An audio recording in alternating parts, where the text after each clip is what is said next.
Pharma उद्घाटन कार्यक्रमका प्रमुख अतिथिज्यू प्रदेश सांसद श्री दिपेन्द्र कुमार कुञ्ज्यू,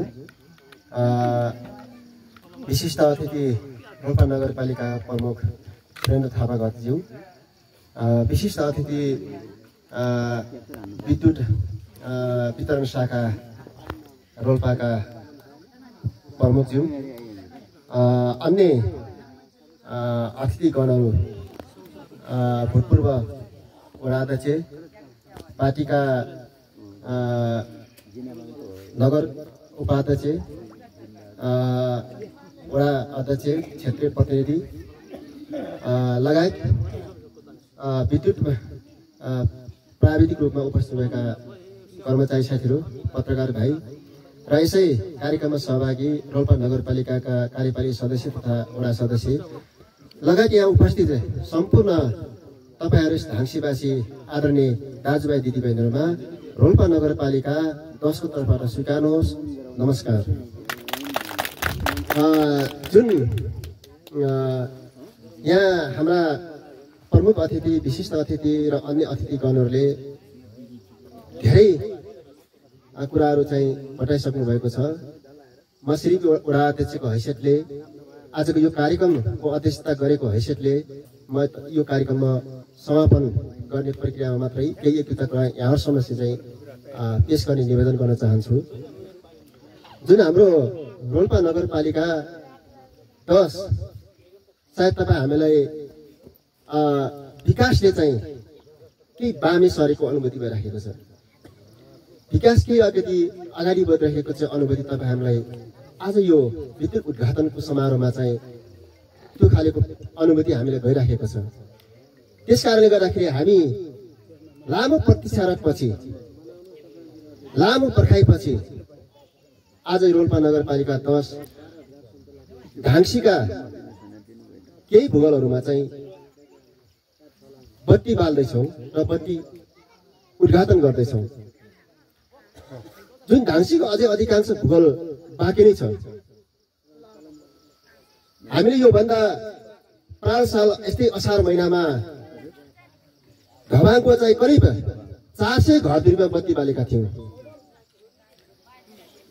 र अहिले त्यसको 2 वर्ष ठिक पछि चाहिँ धाङसीको करिब हामीले चाहिँ 160 घरधुरीमा हामीले बत्ती बाल्दैछौँ र हाम्रो अझै पनि करिब रोल्पा नगरपालिका घबाङमा अझै करिब 200-250 घरधुरी अझै बाँकी हुन्छ बत्ती बाल्नको लागि। हाम्रो धाङसीकै यता कासबाङ, राउटेधारा, अनि लुडुखुङ, त्यसपछि भकासीबाङ, रातामाटा, केप्सी, अनि खारबुन, अनि थामबजाङ्गे, घनपोखरा लगायत टेवाका रेन्जरमा अझै बाँकी छ बत्ती बाल्नलाई। र हामी जनप्रतिनिधिहरू चाहिँ यस विकासको सवालमा चाहिँ हामी अनवरत रूपमा चाहिँ हामी अगाडि बढिराखेका छौँ। हामी यही बत्ती बाल्नको लागि विद्युत वितरण शाखा रोल्पामा हामी धेरै पटक गएका छौँ। तपाईँले धाउनु भएको छ र हाम्रा चाहिँ नगर प्रमुख हाम्रा प्रदेश सांसदहरू सबै यस प्रक्रियामा चाहिँ उहाँहरूको चाहिँ महत्त्वपूर्ण भूमिका छ। त्यसकारणले विकास भन्ने कुरा चाहिँ त्यो घरभित्र बसेर आनन्दले बसेर आफै आउने हो। हामी जति धाउन सक्यौँ, जति हामी पहल गर्न सक्यौँ, जति प्रयत्न गर्न सक्यौँ, त्यति नै विकासको चाहिँ मूल फुट्ने हो। त्यस कारणले गर्दाखेरि हामी यो धाङसीमा बत्ती बाल्ने सन्दर्भमा चाहिँ म पटक पटक विद्युत वितरण शाखा हाकिम साहबका म गइरहेको थिएँ र चाहिँ बत्ती जसरी पनि हाम्रो धाङसीमा बाल्नुपर्छ। हामी अब कहिले हामी वैशाखमा बाल्नुपर्छ, कहिले हामी जेठमा, असारमा हामी जसरी बाल्नुपर्छ भने उहाँसँग बेला बखतमा यो कुरा भइरहेको थियो। त्यस कारणले आज हामी असारको 14 गते यो शनिबारको दिन हामी धाङसीमा बत्ती बालेका छौँ, हामीले उद्घाटन गरिसकेका छौँ र विशेषतः चाहिँ हामीले अझै पनि बाँकी अरू भूगोलहरूमा चाहिँ फेरि आगामी वर्षमा चाहिँ आगामी दिनहरूमा बाल्ने गरी चाहिँ पहल अगाडि बढाउने छौँ र यहाँ धेरै कुराहरू आइसक्यो। जस्तो चाहिँ अब सीमित बजेट छ, तपाईँ हाम्रो असीमित विकासका चाहनाहरू आकांक्षाहरू छन् तपाईँ हाम्रा, तर चाहिँ विकास सीमित छ, सबैको चित्त बुझाउनु पर्छ। तर पनि के हो भनेपछि हाम्रो थोरै सीमित मात्रामा हुने यो बजेटको कारणले गर्दाखेरि तपाईँ हाम्रो चाहिँ असीमित चाहनाहरू परिपूर्ति हुन सक्दैन। विकास भन्ने कुरा कहिले पनि पूर्ण हुँदैन। विकास हामी जति गर्छौँ त्यति पुगिराखेका हुँदैन। विकास एक प्रकारले अपूर्णै हुन्छ। एउटा विकास गर्यो अर्को विकास बाँकी रहन्छ, अर्को विकास गर्यो अर्को बाँकी रहन्छ। कतिपय भइसकेका विकास त्यसलाई पनि मर्मत समार गर्दै अगाडि बढ्नुपर्छ। त्यस कारणले अवश्य पनि जे जति भूगोलहरूमा चाहिँ जे मैले अगाडि भनेका जे जति भूगोल ठाउँहरूमा चाहिँ विद्युत पुगेको छैन तपाईँहरू नआत्तिनु होला। हामी त्यसको लागि विशेष गरेर पहल अगाडि बढाउनेछौँ। र अहिले जस्तो अब पारी खारबुनमा पोल आएको छ, यतापट्टि अब हाम्रो केही त्यहाँ पनि अब बाल्नै पर्ने आवश्यकता खानुतिर पोल आएको छ, त्यहाँ पनि बाल्नै पर्छ।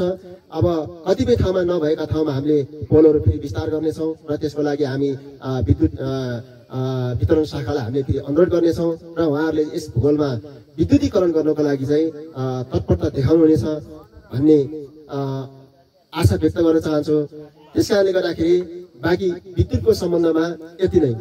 र अलिकति हाम्रो यो धवाङको समग्र विकासका कुराहरू गर्दाखेरि चाहिँ हाम्रा अब जे जति कच्ची बाटोहरू बनेका छन् सायद मलाई लाग्छ हाम्रा सानातिना टोलदेखि लिएर ठुल्ठुला गाउँसम्म पुग्ने हाम्रा कच्ची बाटोहरू भएका छन्।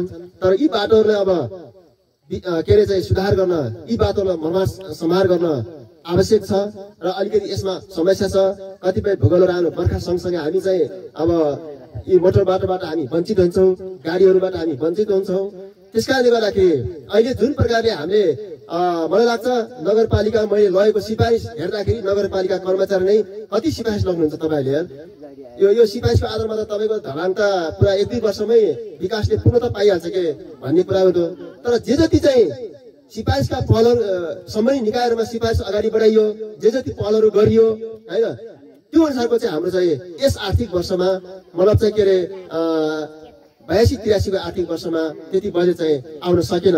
सङ्घबाट हाम्रो जो लिबाङ ढबाङ जलजला जो यो बहुआयामिक एउटा 100 प्रत्येक गन्तव्य मध्ये चाहिँ यो जलजला एक गन्तव्य स्थल हो। योलाई जो लिबाङदेखि चाहिँ नजिकको क्षेत्रको रूपमा चाहिँ प्रत्येक दृष्टिकोणले हेर्ने हिसाबले चाहिँ यो निकै महत्त्वपूर्ण हो। त्यस कारणले गर्दाखेरि योमा एउटा पैसा नपर्नु, बजेट नआउनु दुःखदायी कुरा हो। अब लिबाङ ढबाङ जलजला घमेरी पर्यटन मार्ग भनेर चाहिँ उल्लेख गरेको छ, तर बिना बजेटको शीर्षक छ। त्यस कारणले गर्दाखेरि अलिकति यो केन्द्र सरकारले यतातिर ध्यान नदिएको हो कि भन्ने चाहिँ त्यो खालेको महसुस भइराखेको छ।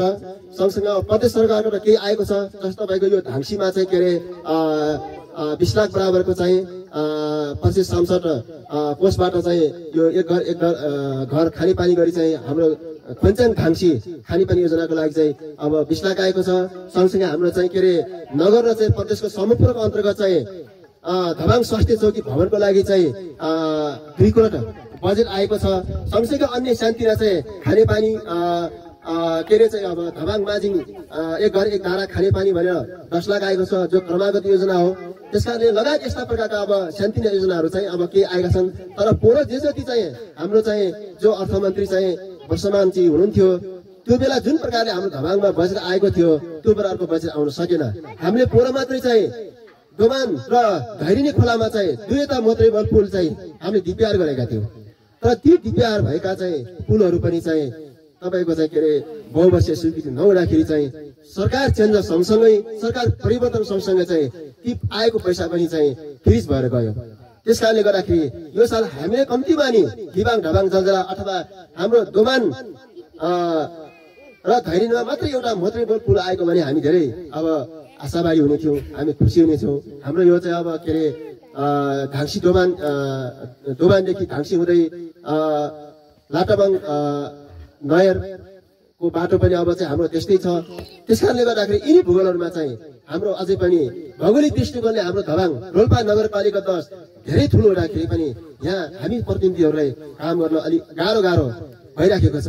त्यस कारणले गर्दाखेरि चाहिँ अवश्य पनि चाहिँ हामी निस्वार्थ भावनाले चाहिँ तपाईँ जनताको चाहिँ माझमा विकासदेखि लिएर हरेक सेवामा हामी चाहिँ तत्पर भएर लागिराखेका छौँ र आगामी दिनमा पनि हामी लागिरहनेछौँ। त्यस कारणले गर्दाखेरि यहाँहरू सम्पूर्ण धाङसीवासी जनसभा तपाईहरुको पनि अथक पहलले चाहिँ आज यहाँ बत्ती बल्न सफल भएको छ। हाम्रा अतिथिगणहरू सबै राजनीतिक दलहरू भूतपूर्व जनप्रतिनिधिहरू सबैको यो अथक प्रयासले चाहिँ हाम्रो यो धाङसीमा आज बत्ती बलेको छ।